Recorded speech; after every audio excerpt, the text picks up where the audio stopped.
아프리카에서 아무런 존재감도 없었던 아프리카 정중앙에 위치한 작은 나라, 우간다. 너무나 어려운 나라의 사정 때문에 할 수 없이 중국의 도움을 요청했고 중국의 나라를 통째로 맡겼는데요. 충격적이게도 중국이 우간다를 점령하자 수년 만에 우간다는 아프리카 내에서 가장 못 사는 나라로 전락해버리고 말았습니다. 이에 제대로 화가 난 우간다 국민들은 결국 최근 몇 년 전부터 중국을 몰아내기 시작했고 대신 한국을 선택했습니다. 자, 그런데 한국이 우간다에 상륙하자마자 놀라운 변화가 일어났습니다. 5천만 우간다 국민들은 코리아 메이드 미라클 인 아젠다, 한국이 우간다에서 기적을 만들었다 라고 외치며 한국에 열광하기 시작했습니다. 우간다인들뿐만이 아닙니다. 아프리카에서 가장 못 살던 우간다가 한국 덕분에 순식간에 아프리카 최강국 1위로 급부상하자 다른 아프리카 국가들도 한국의 나라를 통째로 맡기겠다며 난리가 나버렸는데요. 도대체 한국이 무슨 마법을 부렸길래 이렇게 놀라운 변화가 일어났는지, 도대체 얼마나 변했길래 이렇게까지 난리가 난 것인지, 사람들은 아프리카를 검은 대륙이라 부릅니다. 영국의 탐험가 헨리 스탠리는 19세기 말 아프리카를 탐험하고 돌아와 쓴 책의 제목을 암흑대륙이라고 붙였습니다. 개발되지 않은 미개척의 땅, 문명의 그림자에 갇힌 세계, 그래서 어둡게 느껴지는 대륙, 극심한 기아와 오랜 내전으로 얼룩지고 에이즈와 에볼라, 말라리아 같은 무서운 질병이 도사리는 검은 땅, 검은 대륙. 아프리카 내에서도 우간다는 가장 못 사는 국가로 전락해버렸습니다. 바로 중국 때문에 말이죠. 중국이 제시한 불공정한 대출 조항을 받아들이지 말았어야 했다. 얼마 전 마티아 카사이아 우간다 재무장관은 의원들 앞에서 고개를 숙였습니다. 최근 경제가 어려워져 중국에 빌린 돈을 갚지 못해 대출금으로 지은 공항이 중국에 넘어갈 위기에 처했기 때문이었습니다. 2년 전만 하더라도 중국의 자산을 뺏길 일은 절대 없다 라며 자신만만하던 그는 이날 얼굴을 들지 못했습니다. 얼마 전 우간다 정부는 우간다의 유일한 국제공항인 엔테베 공항을 확장하기 위해 중국 수출입은행에서 2억 달러, 약 2,400억 원을 빌렸습니다. 중국이 야심차게 추진하는 1대1로 육상 해상 실크로드 사업의 일환이었습니다. 하지만 채무를 상환하지 못하면서 불공정한 조항이 드러났습니다. 중국이 개발도상국을 빚더미에 앉게 해 주요 자산을 빼앗아 간다는 비판이 나오는 이유입니다. 결국 터질 것이 터져버렸습니다. 5천만 우간다 국민들은 중국 몰아내기 운동을 전방위적으로 펼치기 시작했습니다. 우간다 수도 캄팔라에서 수백 명이 중국 상인의 철수를 요구하며 시위를 벌였다고 AP통신이 보도했습니다. 이들은 중국 상인들이 현지 업체와 불공정 경쟁을 한다 라며 우간다에서 나가라 고 촉구했습니다. 이들은 우간다에 진출한 중국 상인들이 큰 손 투자자로 여겨지지만 결국 소규모 사업체를 설립해 현지 소상인의 이권을 침해한다고 말했습니다. 중국의 만행은 이뿐만이 아니었습니다. 중국은 우간다를 뇌물로 뒤덮인 나라로 만들고 있었던 것이 최근 밝혀졌습니다. 중국 기업들이 우간다에서 사업 수주를 위해 뇌물을 뿌리고 경쟁사인 한국 기업들에 대한 악의적인 소문을 퍼뜨렸다는 혐의가 드러났습니다. 10일 관련 업계에 따르면 요웨리 무세베니 우간다 대통령은 캄팔라터부터 진자 고속도로 사업에서 중국 국영기업인 중국교통건설 CCCC를 배제하라고 명령했습니다. 이 프로젝트는 캄팔라와 진자 사이에 95km의 유료 고속도로를 건설하는 민관협력사업 PPP입니다. 총 사업비는 10억 달러 규모입니다. 중국교통건설은 지난해 입찰 과정에서 수주 가능성을 높이기 위해 뇌물을 제공한 혐의를 받고 있습니다. 특히 중국교통건설은 경쟁사에 대해 허위 사실을 유포했다는 의혹을 샀습니다. 논란이 커지자 무세베니 대통령까지 나서 우간다 공공사업부에 중국교통건설과 계약을 맺어서는 안 된다고 주문한 것입니다. 무세베니 대통령은 캄팔라터부터 진자 고속도로 사업에 부패 요소를 받아들일 수 없다고 결정했다 라며 의심되는 사항이 있거나 현재 조사가 진행 중인 업체를 선정해서는 안 된다 라고 강조했습니다. 그러면서 그동안 중국 기업들이 우간다 고위 관료들과 뒤에서 몰래 손을 잡고 우간다를 부정부패가 득실거리는 나라로 만든 것에 대해 크게 분노했습니다. 중국이 우간다를 지배한 뒤 우간다는 1인당 국내 총생산 GDP 약 710달러의 극저소득 국가로 전락하고 군사 쿠데타와 격렬한 내전, 제노사이드, 집단 대학살, 독재자의 장기 집권 등으로 나라가 완전히 망가질 대로 망가져버렸습니다. 자, 그런데 우간다가 중국을 몰아내고 한국의 나라를 통째로 맡기는 파격적인 결단을 내리면서 기적이 일어났습니다.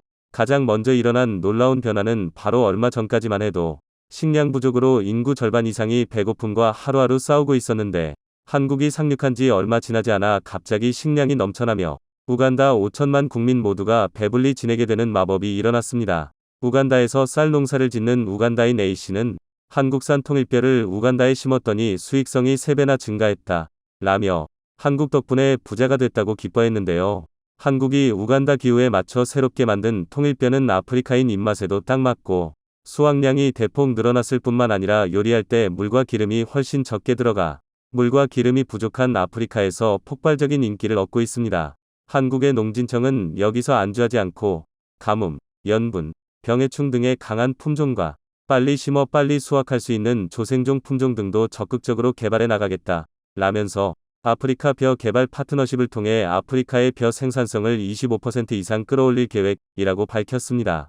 농촌진흥청 KOPIA 우간다 센터 박태선 64 소장이 K농업기술을 통해 현지 주민들이 겪고 있는 농업 문제점을 해결하고 이를 통해 우간다 식량 안보와 농가 소득 향상에 이바지할 수 있다는 건 큰 기쁨이라고 밝혔는데요. 박 소장은 지난달 22일 나이로비 현지에서 가진 인터뷰를 통해 우간다는 아프리카의 진주로 불리우는 곳으로 이곳 사람들은 한국의 농업기술에 대한 높은 신뢰를 보내고 있다. 라며 이같이 말했습니다. 박 소장은 현지 농업인, 농업 분야 공무원들로부터 오렌지 농사를 살려놓은 은인으로 통합니다. 오렌지가 우간다 농업 분야에서 차지하는 비중은 상당합니다. 한국의 감귤 농사 그 이상입니다. 2040년 목표로 추진되고 있는 우간다 농업 분야 전략계획 우선순위 작물로 분류될 뿐만 아니라 중요 수출 작물로 인기가 높습니다. 하지만 최근 5년 새 우간다 정부는 오렌지 문제로 골머리를 앓았습니다. 오렌지 과수원에 원인 모를 병이 확산하면서 같은 시기 겹친 가뭄으로 1만 2천여 재배 농가의 생산 수량이 50% 이상 급감했기 때문입니다. 정부 차원의 조사가 실시됐지만 원인을 파악하는 데는 한계가 있었습니다. 고민은 계속됐고 이들은 KOPIA 우간다 센터를 찾았습니다. 박 소장은 철저한 현장 조사와 임상 관찰을 통해 병균이 반전병임을 최종 확인하고 한국 농업 전문가들과 함께 방제 기술을 개발, 농가에 보급해 급한 불을 껐습니다. 또 가뭄이 계속되면서 많은 오렌지 나무들이 고사하고 있을 때 빗물 유도로와 일나무 일저수 시스템이라는 독창적인 기술을 개발해 가뭄 문제를 깔끔히 해결했습니다. 한국이 우간다에서 만든 기적은 농업뿐만이 아니었습니다. 우간다 국민들과 우간다 현지 매체들은 한국 덕분에 우간다에서 기나긴 독재가 끝나고 진정한 민주주의가 찾아왔다. 라며 한국에 역광하고 있는데요. 바로 한국이 우간다에 전자투표 시스템을 제공해 주었기 때문입니다. 선거 유권자의 지문 인식 등 라이브 스캐너로 정확히 판별해 부정투표를 완전히 차단하고 모든 결과가 투명하게 공개되어 지난 수십 년간 우간다 국민들을 괴롭혔던 부정선거의 뿌리를 한 번에 뽑아버렸습니다. 이렇게 짧은 시간 내에 엄청난 변화를 느낀 우간다는 결국 한국의 모든 것을 맡기기로 하는 파격적인 결단을 내렸습니다. 우간다가 원전 건설을 위해 검토 중인 지역은 우간다 수도 캄팔라와 100여 km 떨어진 부엔데 지역으로 한수원 측의 원전 예정 부지를 살펴보고 한국과의 협력이 가능한지를 살펴봐 달라고 요청한 것으로 전해졌습니다. 앞서 미국과 중국, 러시아 기업 등과 접촉했지만 모두 퇴짜를 놓았고 한국을 선택한 것으로 알려졌습니다. 업계에서는 우간다 원전 건설에 드는 비용이 운영 비용 제외 순수 90억 달러에 달할 것이라고 보고 있습니다. 우간다의 모든 도로도 한국과 완전히 똑같이 만들겠다는 파격적인 결단을 내렸습니다. 한국도로공사 사장 이강래는 민간기업인 경동엔지니어링과 함께 컨소시엄 팀 코리아를 구성, 우간다 정부가 발주한 우간다 고속도로 개발 마스터플랜 컨설팅 사업을 수주했다고 밝혔습니다. 사업 범위는 미래 고속도로망 구상 사업 우선순위 결정, 고속도로 법체계 정립 정부 공무원 기술교육 등으로 이루어져 있으며 한국도로공사와 경동엔지니어링의 전문가 27명이 참여합니다. 한반도와 비슷한 면적 24만 1000km, 에 13만 km 의 도로망과 600km 의 고속도로망을 가지고 있으며 향후 20년간 2만 km의 도로망 확충 계획을 준비하고 있는데요. 우간다 정부 관계자들은 한국처럼 미래형 국가로 거듭나고 싶다. 한국의 도로를 우간다에 그대로 복제해달라 요청한 것으로 전해졌습니다. 우간다 금융시장도 한국이 장악했습니다. 바로 한국의 새마을금고가 우간다에 최초로 진출해 우간다 국민들로부터 열광을 받고 있는데요. 금융에 대한 개념도 제대로 안착되지 않았던 우간다에서 새마을금고는 설립 1년 만에 금융협동조합으로 성장했고 우간다 현지 회원들 수천 명을 모집, 1,400만 실링의 순이익을 달성해 우간다 현지인들에게 막대한 돈을 배당해준 것으로 알려지면서 우간다 국민들은 열광하고 있습니다. 과거 한국의 새마을금고 임직원이 동네 골목을 누비며 회원을 찾아다니며 10원, 100도 마다하지 않고 파출 수납하며 성장한 것처럼 우간다 새마을금고 또한 집집마다 찾아다니며 회원가입과 저축을 독려하고 함께 잘 사는 공동체를 만들어간 것입니다. 불과 몇 년 전만 해도 우간다 여성들이 금융기관에서 본인의 이름으로 된 통장을 가진다는 것은 상상조차 하기 힘들었습니다. 마사카 마을에 거주하는 테레자 할머니는 새마을금고를 통해 생애 최초로 저축계좌를 개설했습니다. 이제 그녀는 그 누구보다 열정적으로 새마을금고를 지원하고 있습니다. 마을 주민 누구나 새마을금고가 무엇인지 알고 있고, 새마을금고는 우간다 농촌 빈곤층의 삶을 변화시켜 나가고 있습니다. 2018년 10월, 우간다 농촌지역 마을 주민 30명에서 시작한 새마을금고는 어느새 7,000명이 넘는 취약계층에 금융 서비스를 제공하고 있으며 빈곤 감소와 지역사회 개발의 1등 공신으로 활약하고 있습니다. 이 소식이 우간다 5천만 국민들 사이에서 일파만파 퍼졌고 2023년 하반기로 들어선과 동시에 중국의 경제가 생각보다 심각하다는 진단이 경제 전문가들로부터 나오고 있습니다. 이는 아무런 근거 없는 얘기가 아니라 국제사회에서 동시다발적으로 중국에 대한 제재를 강화하고 있다는 사실을 기반으로 하고 있습니다. 게다가 중국의 무역 규모 역시 추락에 추락을 거듭하고 있어 이대로 가면 중국 경제는 출구 전략을 찾기 전에 무너져 내릴 것이란 위험 진단이 나오고 있습니다. 상황이 이렇다 보니 중국 외교당국은 주변국인 한국을 향해 아시아 경제 공동체를 구상하자는 제안까지 내놓고 있습니다. 얼마 전까지 미국을 제치고 세계 1위 경제대국이 되겠다며 한국을 얕잡아보던 중국이 이제 와서 한국에 대한 자존심을 굽히고 경제 공동체를 만들자는 제안을 하고 있는 이유와 최근 우리나라 경제를 포함해서 전 세계 경기가 저성장 기조로 접어들고 있습니다. 원자재가 풍부한 일부 국가들을 제외하면 본격적인 경기 침체 신호가 여기저기서 감지되고 있는데요. 한국 역시 마찬가지인 상황으로 지난 16개월 연속으로 무역 적자를 기록하다가 이번 6월부터 본격적으로 흑자 전환을 하면서 이번 연말까지 흑자 기조를 이어갈 것으로 전망되고 있습니다. 그런데 한국이 지난 수개월 동안 무역 적자를 기록했던 원인과 최근 들어 무역 흑자를 기록한 원인 모두 중국 때문인 것으로 드러나고 있습니다. 지난 몇 년 사이 세계 경제의 큰 축을 담당하고 있는 미국과 유럽 그리고 인도마저도 경제협력국 대상에서 중국을 배제하는 결정을 내렸습니다.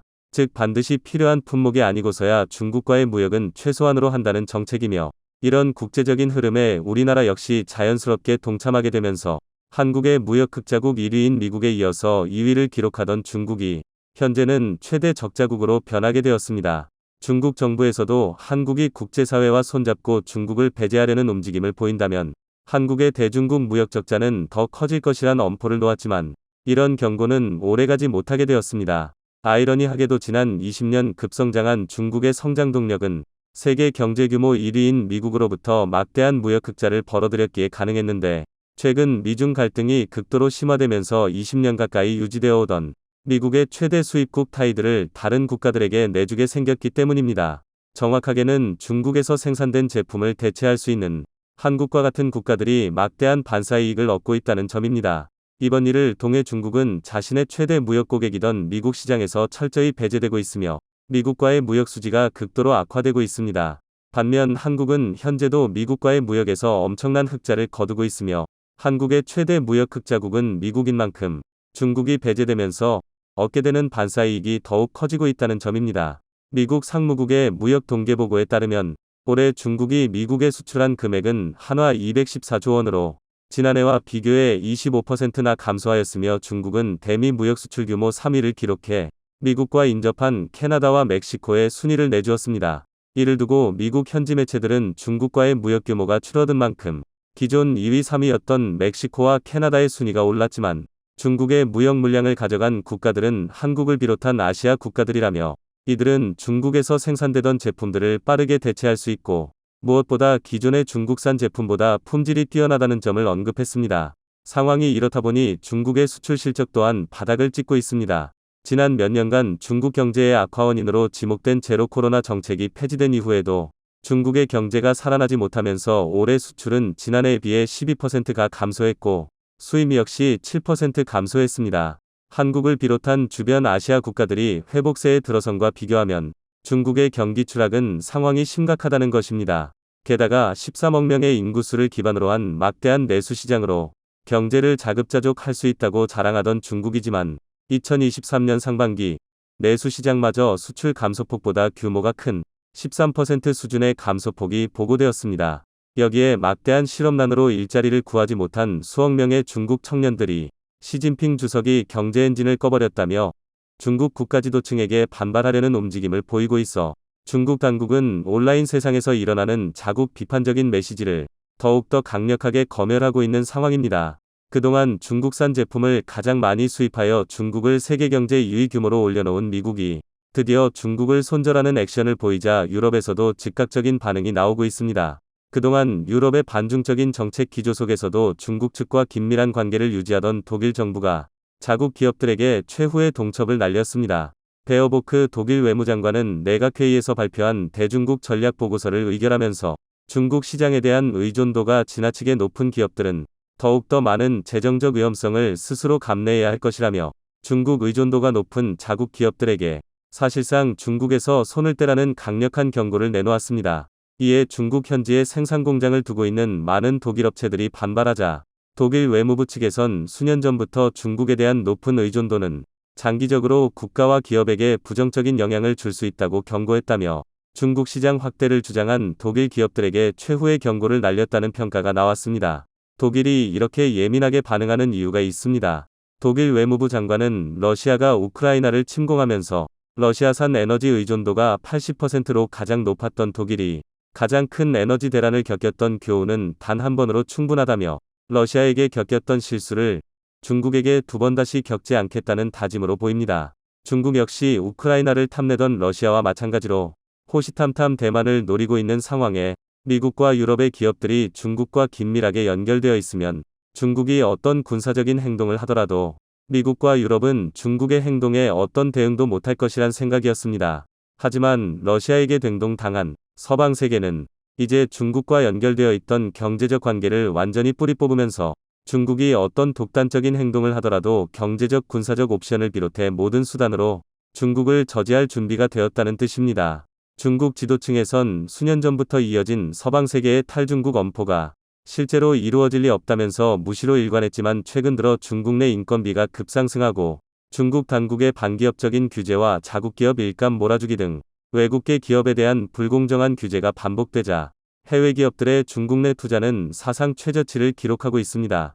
더군다나 어떤 글로벌 기업들도 아무리 중국 시장이 크다고 하지만 시장 규모 2위인 중국보다 1위인 미국의 시장을 포기하면서까지 중국에 진출하려는 기업들도 많지 않은 상황이고 자연스럽게 글로벌 기업들이 앞다투어 탈중국에 나서며 그 밑에 2차, 3차 하청업체들까지 줄줄이 탈중국에 나서고 있습니다. 과거 사드 갈등부터 제로 코로나까지 중국에게 순환을 겪어온 우리나라 기업들 역시 누구보다 빠르게 탈중국에 성공하여 동남아시아 등지에 새로운 둥지를 들었습니다. 이 당시만 해도 중국은 한국이 없더라도 자신은 곧 세계 1위가 된다며 자신만만했지만 최근 중국을 향한 국제적인 분위기가 심상치 않다는 것을 깨닫고 이제 와서 한국에게 새로운 제안을 하고 있습니다.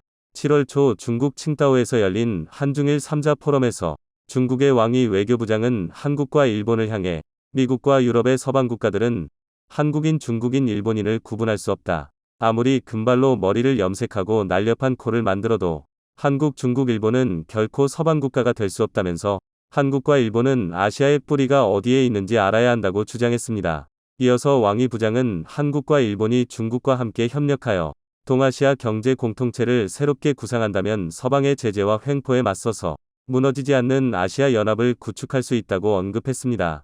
왕이 부장의 이러한 태도는 한국과 일본의 많은 반감을 불러오게 되었습니다. 사드 당시만 해도 중국에선 한국을 속국 취급하면서 한국에 대한 경제적 제재를 일삼았고 아직도 이런 한한령은 완전히 풀리지 않아 중국에 있는 우리 기업들이 많은 타격을 입고 있는데 이제 서방 국가들에게 중국 자신들 포위당하니 아시아 국가들끼리 뭉쳐야 한다면서 황당한 주장을 하고 있는 것입니다.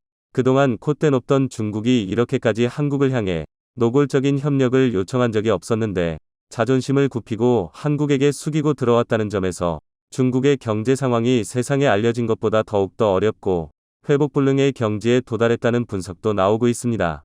특히나 중국이 선진국으로 가기 위한 발판이던 반도체 관련 기술과 생산이 스톱되었고 스스로 경쟁 대상이라 판단하던 한국과 대만의 반도체 기술은 갈수록 발전해 중국과 기술 격차가 점점 벌어지는 상황에서 이대로 시간이 지난다면 중국은 자신보다 뛰어난 기술력을 가진 한국에게 경제적으로 완전히 종속될 수밖에 없는 상황이 다가오기 때문입니다. 최근 한국은 중국 정부의 적극적인 개입으로 중국과의 무역에서 적자를 보고 있지만 몇 개월 전까지만 하더라도 중국은 한국의 제2 무역 흑자국이었습니다.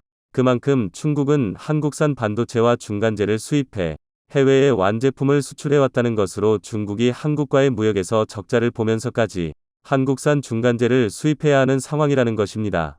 중국의 현재 반도체 수준으로는 스마트폰이나 노트북과 같은 전자제품을 자체 생산할 수 없으며 핵심 부품을 한국, 대만, 미국으로부터 수입해야 하는데 이런 해외 의존도를 줄이고자 반도체 굵기를 선언했지만 국제사회의 전방위적인 압력에 중국은 결국 자체적인 기술 발전을 이루기보단 해외 기술력에 종속될 것입니다.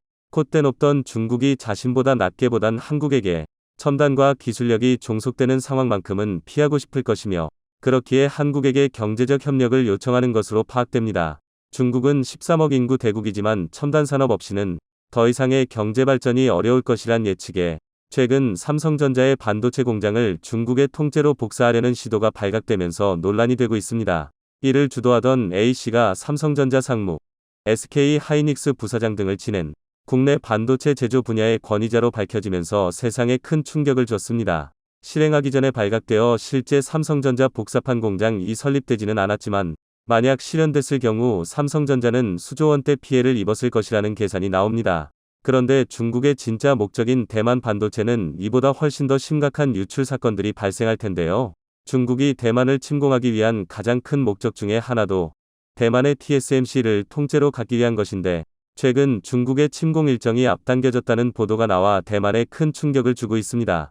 이 때문에 대만 TSMC도 심각한 위기에 처해 있다는데 그런데 미국은 TSMC가 중국에 넘어간다고 해도 크게 걱정하지 않는 것 같습니다. 그 자리를 한국이 대체할 수 있을 것이란 믿음이 있는 것 같은데요.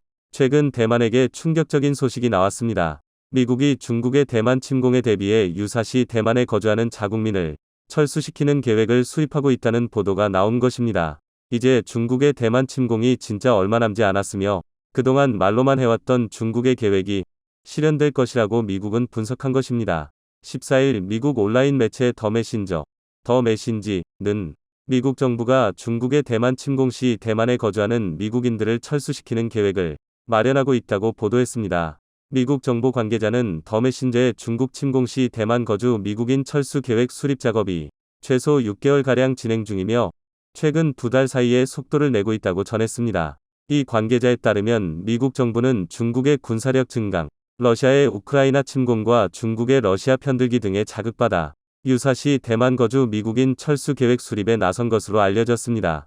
또 다른 소식통은 대만 내 미국인 철수 계획 수립이 민감한 사안이기 때문에 매우 절제된 방식으로 진행되고 있다고 전했습니다. 한 전직 국무부 관리는 유사시 미국인 철수 계획 수립에 대해 실제로는 단지 신중한 계획 수준인데도 그런 준비 작업에 대해 언급하는 것만으로도 위기가 나타나고 있다는 인상을 줄 수 있다고 말했습니다. 마틴 마이너스 미 국방부 대변인은 중국 침공 시 미국인 철수 계획을 수립하고 있느냐는 질문에 대해 직접적인 답변을 하지 않았지만 부정하지도 않았습니다. 다만 그는 우리는 대만 해협에서의 갈등이 임박했다거나 물가피한 것이라고 보지 않는다고 답했는데요. 현재 대만에 장단기적으로 거주하는 미국인은 8만 명가량 되는 것으로 알려졌습니다. 이 보도와 관련해 중국 정부의 대만 담당 조직인 국무원 대만판공실 주평련 대변인은 14일 대만 집권당인 민진당 당국이 늘 대만과 미국의 관계가 역사상 가장 좋다고 하지만 미국 측은 언제든 대만을 버릴 준비가 되어 있다는 것을 말해준다고 말했습니다. 앞서 연합보 등 대만 언론 매체들은 지난 5월 1일 올해 한광 훈련지휘소 훈련 CPX를 앞두고 이번 지휘소 훈련에는 대만에 거주하는 미국인을 포함한 외국인의 제3국으로의 긴급 대피 비상철수 관련 내용이 포함됐다고 보도한 바 있습니다. 실제로 현재 시진핑 국가주석을 정점으로 하는 중국 공산당 지도부는 2016년 5월 민진당 소속의 차이잉원 총통이 집권한 이후 대만과의 공식 관계를 단절하고 대만에 대해 강도 높은 군사적 압박을 가하고 있는데요. 중국 인민해방군은 지난 4월에는 차이 총통과 미국 권력 서열 3위인 메카시 하원의장 간 회동을 빌미로 대만을 겨냥해 전쟁 리허설에 가까운 대규모 군사적 압박을 가하기도 했습니다. 당시 인민해방군은 훈련 첫날에 군용기, 군함 등 하루에 역대 최대 규모인 100대가량을 동원하면서 3일간 실제 전쟁 리허설을 실시하기도 했습니다. 이렇게 높아지는 중국의 군사적 압박에 미국 고위급 사이에서도 진짜 얼마 안 남았다 라며 언급하고 있는 것입니다. 앞서 2021년 당시 필립 데이비슨 미국 인도 태평양 사령관은 미 상원 청문회에서 중국 인민해방군의 2027년 이전 대만을 침공할 가능성이 있다고 경고한 바 있습니다. 이때부터 2027년이라는 일정표가 계속해서 언급됐는데요. 그런데 최근 미국의 전현직 관리들과 정치인, 외교 안보 전문가들까지 연일 중국의 대만 침공 가능성에 대해 말을 거들고 있는 것입니다. 미국의 살아있는 외교의 전설 헨리 키신저 전 미국 국무장관도 전날 블룸버그 통신에 미국과 중국의 갈등 상황을 벼랑에 있다고 표현하며 현 추세가 계속되면 대만에서 전쟁이 일어날 가능성이 크다고 우려하고 나섰습니다. 또 중국에 대해 가장 잘 분석하고 있다는 마이크 갤러거 공화 미중 전략경쟁특위 위원장은 최근 일본의 경제매체 니케이 아시아와의 인터뷰에서 중국과 대만의 무력 충돌이 예상했던 2027년보다 훨씬 이전에 일어날 가능성이 있다고 말하며 충격을 주었습니다. 미중 전략경쟁특위는 미의회 차원에서 미중 전략경쟁 대처 방안을 논의하기 위해 공화당 소속 케빈 메카시 하원의장 주도로 2년 전 설치됐습니다. 갤러거 위원장은 지난 2월 중순 나흘간 대만을 방문해 차이 잉원 대만 총통과 라이칭더 부총통, 추거정 국방부장을 비롯한 대만의 핵심 안보 책임자들을 만난 바 있는데요. 갤러거 위원장은 현재 중국 공산당 지도부가 경기 후퇴와 인구 감소를 비롯한 광범위하고 심각한 문제들에 직면해 있다면서 이러한 문제들이 중국 공산당 지도부에게 위험한 행동을 하도록 유인할 수 있다고 내다봤습니다. 실제로 중국의 대만 침공 이유 중에 가장 큰 부분 중에 하나도 TSMC 위 반도체를 통째로 갖기 위함입니다. 앞서 중국은 2025년까지 반도체 자금률을 70%까지 끌어올릴 계획이라고 밝혔지만 현재 중국 자체 반도체 기업의 자금률은 5.9%에 불과합니다. 중국 진출 외국 반도체 기업을 모두 연끌해도 15.9%에 그치는 수준입니다. 이제 그 외국 기업들까지 모두 탈중국 수순을 밟게 되면 이제 진짜 중국의 반도체 굵기는 회색물가라고 볼 수 있습니다. 앞으로 AI, 자율주행 등 반도체의 중요성을 따져보면 국가 산업의 존폐위기까지 거론되고 있는 것입니다. 그래서 미국에서는 중국이 대만을 침공할 경우 TSMC를 폭파시켜야 한다는 주장까지 제기된 상태입니다. 이 주장은 지난해 미 육군대학의 논문을 통해 알려지면서 화제가 됐습니다. 이 논문의 저자는 세계 최대 반도체 파운드리 업체인 TSMC를 초토화시키겠다는 점을 중국이 믿도록 만든다면 중국이 섣불리 군사적인 행동에 나설 수 없을 것이라고 주장했습니다. 지난 5월에도 미국 경제 싱크탱크인 밀컨 연구소가 중국이 대만을 침공하면 미국 측이 TSMC를 파괴할 것임을 분명히 알게 해야 한다 라고 이를 한 번 더 언급하면서 대만을 충격에 빠뜨렸습니다. 갑작스런 미국의 TSMC 폭파 발언의 추거정 대만 국방부장은 중국이 대만을 침공했을 때 미국의 TSMC에 대한 폭격을 용납하지 못한다 고 밝히면서 강하게 반발했습니다. 추거정 부장은 타이완의 서서를 폭파하려는 사람은 이미 방위 규범을 넘어섰다며 대만군은 국토 수호에 책임이 있다. 국가와 인민, 물자와 전략적 자원을 수호하는 것이 원래 대만군의 책임이고 미국의 주장은 주권 침해라고 설명했습니다. 이처럼 중국이 TSMC 위 반도체 핵심 기술을 얻게 되면 미국도 굉장히 위험해진다는 것을 알고 있기에 이처럼 중국이 TSMC 위 반도체 핵심 기술을 얻게 되면 미국도 굉장히 위험해진다는 것을 알고 있기에 경고의 목소리를 계속해서 내고 있는 것입니다. 즉, 미국 반도체 기업들이 현재 TSMC의 의존성이 높다고 하더라도 중국에게 TSMC 반도체 기술이 들어가지 않도록 하는 것이 더 중요하다는 뜻으로 해석되는데요. 물론 미국 정부도 실제로 중국의 대만 침공이 실현될 경우 여러 가지 복잡한 상황이 생기는 것을 꺼리기 때문에 최근 토니 블링컨 미국 국무장관을 중국 베이징으로 보내 친강 중국 국무위원 겸 외교부장 등과 만나 신냉전으로까지 불리는 미중 전략경쟁의 관리 방안을 논의했습니다. 이번 미 국무장관의 방중은 트럼프 행정부 때인 2018년 마이크 폼페이오의 방문 이후 처음으로 5년 만에 중국을 찾는 것입니다. 미국 국무장관이 5년 만에 중국을 방문한다는 사실 자체가 미중이 심각한 갈등상을 보여주는 동시에 바이든 행정부 출범 이후 중국을 방문하는 최고위급 관리로서 그 중요성을 말해주고 있는데요. 하지만 마이크 갤러거 미중 전략경쟁특위 위원장은 바이든 행정부의 중국과의 대화 노력에 대해 비관적으로 평가하면서 미국의 대화 노력이 역효과를 물러올 수도 있다고 지적했습니다. 이러한 시도 때문에 오히려 중국의 대만 침공을 자극할 것이라는 의견인데요. 어찌됐든 최근 중국의 행동들이 더욱더 노골적으로 변하고 있기 때문에 예상보다 일찍 대만을 침공할 것이란 전문가들의 분석이 늘고 있는 것입니다.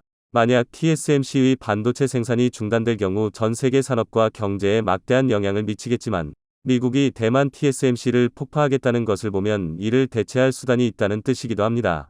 바로 한국의 반도체인데요. 미국 고위급에서 이러한 위기 섞인 발언들이 나오자 다시 한번 한국의 반도체의 중요성이 부각되고 있는 상황입니다.